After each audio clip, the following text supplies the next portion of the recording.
君が代という歌をヘブライ語に直せるんです。日中同ソロに関係があるのではないかと言われています。朝の情報番組に出演した時も言っていました。歴史上から忽然と消えてしまった十種族のことを失われた十種族と言います。こういったこともイスラエルからの名残です。皆さんこんにちは。ストレンジハンターのタカです。今回は都市伝説の代表格、そのように言われているお話をしますね。今回のテーマは日中同ソ論です。日中同ソ論とは簡単に言うと、日本とユダヤが同じ祖先を持っていると言われている説です。これは都市伝説だと語られることが多いですが、僕は知っています。これは事実です。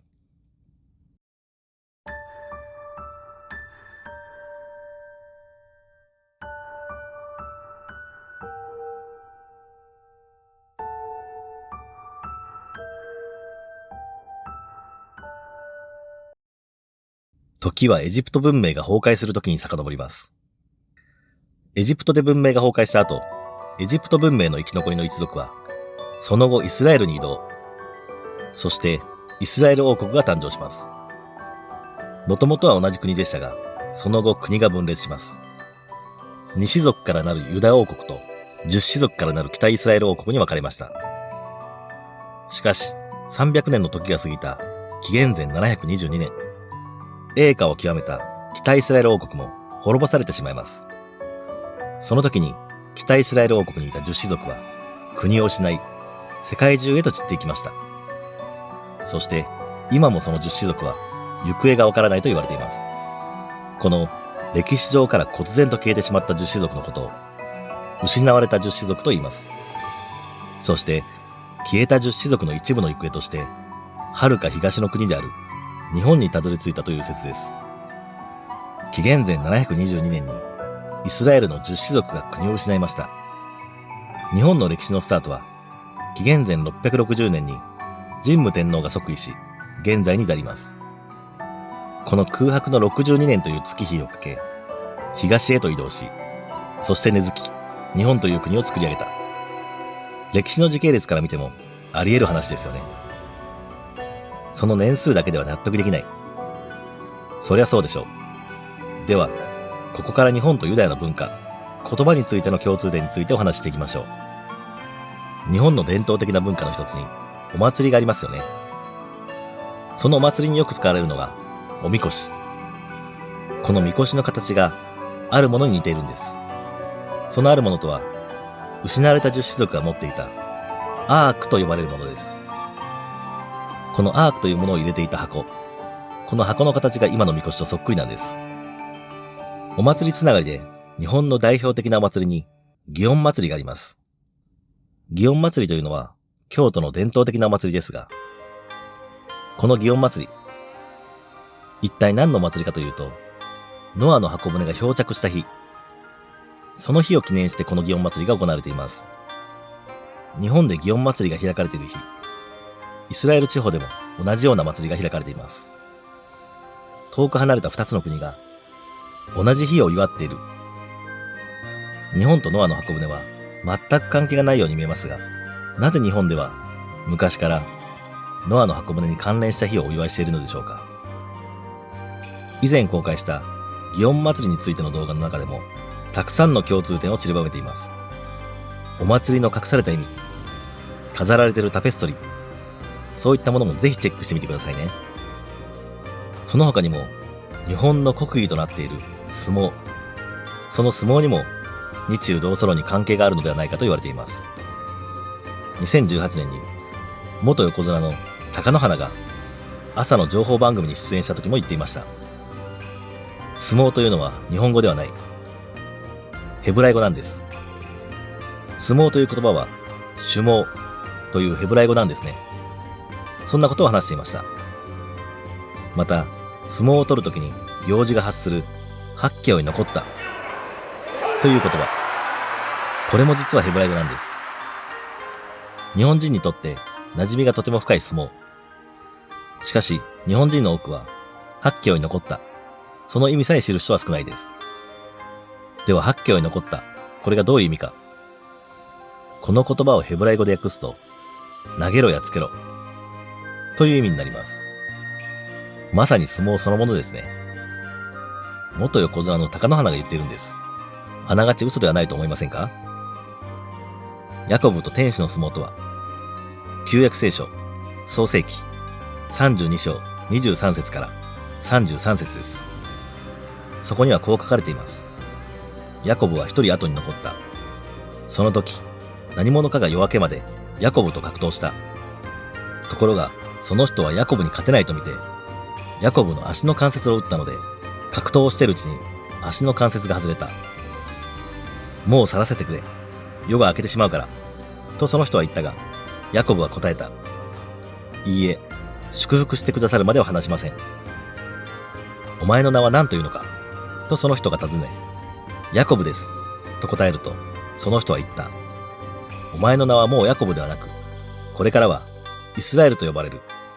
お前は神と人と戦って勝ったからだ。どうかあなたのお名前を教えてください。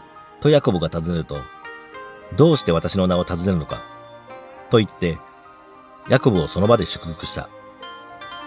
ヤコブは、私は顔と顔と合わせて神を見たのに、なお生きている。と言って、その場所をペヌエルと名付けた。ヤコブがペヌエルを過ぎたとき、太陽は彼の上に昇った。ヤコブは足を痛めて、足を引きずっていた。このような言葉が記されています。このやりとりを聞いても何のことか分からないかもしれませんが、これはヤコブと天使の相撲とされています。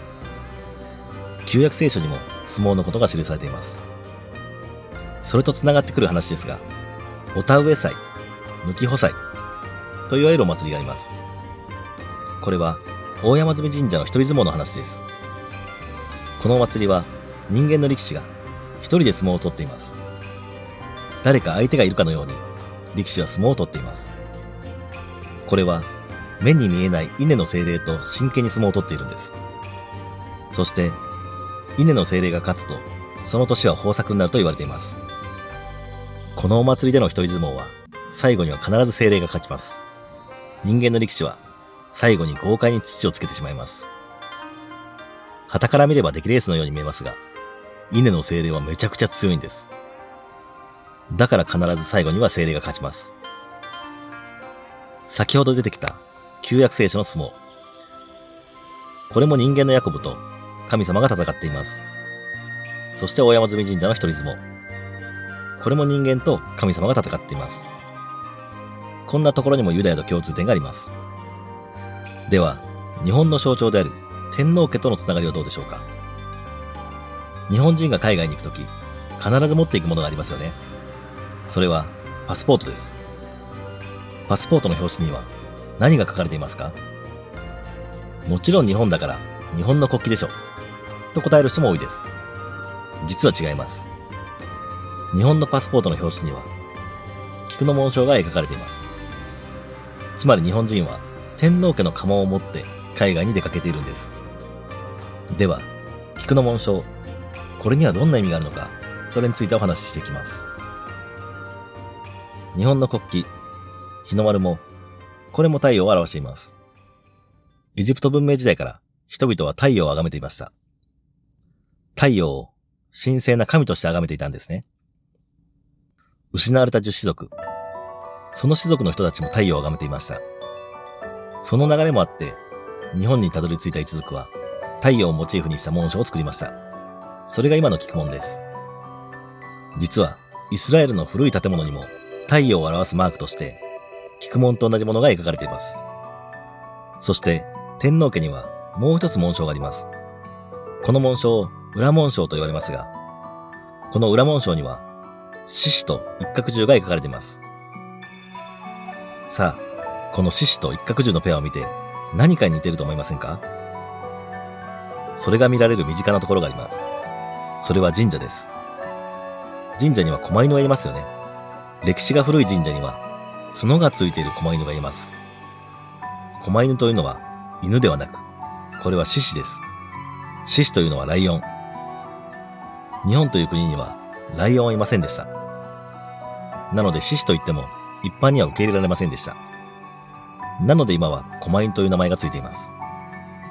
京都にある御所、そこの障子絵にもこの獅子が描かれています。しっかりと角が生えている狛犬も描かれています。こういったこともイスラエルからの名残です。伊勢神宮にも日中同祖論とのつながりがあります。伊勢神宮は天皇家の祖先の神様、天照大神が祀られている神社です。伊勢神宮には内宮と外宮というものがあります。この内宮と外宮を結ぶ道には灯籠があります。この灯籠にイスラエルの国旗に描かれている六芒星が描かれているんです。しかし、その灯籠に描かれている六芒星は今は消されているんです。元伊勢と言われている京都のこの神社、そのこの神社の奥宮、真名井神社の石碑にも六芒星が描かれていました。しかしこの六芒星も今は消されています。他にもあります。京都の鞍馬寺、ここにも六芒星が描かれています。この六芒星は上から見ないと見れません。鞍馬寺の本堂の真ん前にありますので、ぜひチェックしてみてくださいね。この六芒星は鞍馬寺のパワースポットと言われていますので、もし皆さん行かれた際はぜひチェックしてみてください。それでは次に言葉のつながりを見ていきましょう。ユダヤ人が用いるヘブライ語と日本人が使う日本語、この二つに共通点がたくさんあります。先ほど出てきた相撲ですが、行事の使う八景に残った。この八景に残った。これについては先ほども少し話しましたが、詳しく見ていきましょう。この八景に残ったの、八景というのは投げつけよという意味で、良いというのはやっつけよという意味です。他にも、残った残ったって言いますよね。この残った残ったっていうのは、投げたぞ、やったぞという意味になります。日本の国歌にも共通点があります。君が代という歌をヘブライ語に直せるんです。皆さんもご存知かと思いますが、君が代の歌詞。君が代は、千代に八千代に、さざれ石の岩尾となりて、苔の臼まで。という歌詞になっています。ではこれをヘブライ語に訳してみましょう。立ち上がれ、シオンの民。神に選ばれし者。喜べ、人類を救う民として、神の予言が成就する。全地で語り、鳴り響け。という意味になります。日本の歌詞に比べて、ヘブライ語で読んだ場合は壮大な意味になりますね。ヘブライ語で読んだ方が、国歌として素晴らしい歌詞になっているんじゃないかなと思います。神社で使われている言葉にも、ヘブライ語との共通点があります。神社に行くと最初にあるのが鳥居です。鳥がいると漢字で書きますが、意味はよくわかんないですよね。でも鳥居という言葉をヘブライ語にすると、門という意味になります。めちゃくちゃわかりやすいですよね。鳥居をくぐっていくと手を洗う場所があります。この場所のことを手水屋と言います。手水屋という言葉をヘブライ語にすると、清める場所となります。そのまんまじゃないですか。まさにその言葉通りですよね。この神社に関する話も過去の動画で話していますので、ぜひチェックしてみてくださいね。言葉や文化というのはどこも似ていますよね。なので物的な証拠が欲しい人もいるでしょう。皆さん欲しがり屋さんですもんね。兵庫県の淡路島にはユダヤの遺跡があります。この遺跡には実際にユダヤの方も調査に来ていて、古代イスラエルの祭り方に非常に似ていると言っていました。淡路島の遺跡がある地名はコモエと言います。このコモエという言葉をヘブライ語に直すと、聖なる皮膚を覆うという意味になっています。また、コモエの周辺の地名にはユダニという場所もあります。もうこれは完全にユダヤですね。こういったイスラエルを連想させる地名が残されています。徳島県美馬市にある岩坂神明神社には、ユダヤ駐日大使が現地を訪れ、神社の調査に来ました。その時に、もうこれは古代イスラエルの祭祀と全く同じです、と証言しました。この岩坂神明神社にあるものが、現代の日本ではとても珍しい建築様式になっており、さらには古代イスラエルの礼拝所と形がそっくりなのです。通常、私たちが想像する神社というのは、社殿があり、木造建築で本殿が建てられている様式を想像するかと思います。ところが、岩坂神明神社の礼拝所は、すべて石造りの古代遺跡神社なのです。こんな神社見たことありますか？おそらくこのような神社、もはや神社と言えばいいのか、礼拝所と言えばいいのかわからなくなってきますよね。このスタイルは、日本国内でもここにしかないものではないでしょうか。そして、この石造りの方法は、古代ユダヤ教の礼拝所のアラッドとそっくりなんですよ。ここまで話してきましたが、こう言いたい人もいるでしょう。でも、ユダヤ人っていうのは白人ですよね。そして、鼻が高くて、髪の毛も黒じゃない。日本人と似ても似つかない。そういった声がたくさん聞こえてきます。確かにおっしゃる通りです。これには理由があります。今現在ユダヤ人と言われているのは、ユダヤ教を信仰している人であったり、失われた10氏族ではなく、残った2氏族。この人たちの末裔が今のユダヤ人とされています。氏族が違うわけです。なので日本人とは似ていません。では、失われた10氏族。この氏族は本当に日本人と顔が似ているのか、それについてお話をしていきますね。インドとミャンマーの国境には、失われた10氏族のマナセ族の末裔が存在しています。このマナセ族は、長い間、世代を超えて、イスラエルに帰ることを強く望んでいて、多くの人がイスラエルに帰還しています。では、そのマナセ族の顔を見ていきましょう。こちらです。いかがでしょうか？親近感湧きませんか？どうですか？インドとミャンマーの国境ですよ。インド人ともミャンマー人とも違いますよね。このマナセ族の顔を見て、日本人とは全く違う。そう思う人は少ないのではないでしょうか。今のユダヤ人とは違って、日本人寄りの顔ですよね。さあ皆さんここまで動画を見てどうでしょうか？日中同祖論。絶対に違うと言い切れますか？このように日本の文化や言葉、神社、さらには国技や国家まで、僕たちの身の回りには、実はイスラエルとのつながりが多く残されています。これを都市伝説やオカルト話、そういったことで片付けるのってもったいなくないですか？これだけ多くのつながりがあるので、僕は日中同祖論は支持に値するものだと考えています。もっともっとお話ししたいこともあるんですが、要望が多ければ深掘り動画を作っていきたいと思います。少し長い動画になりましたが、最後まで見てくれてありがとうございました。今日のストレンジハンターはここまで。それではまたお会いしましょう。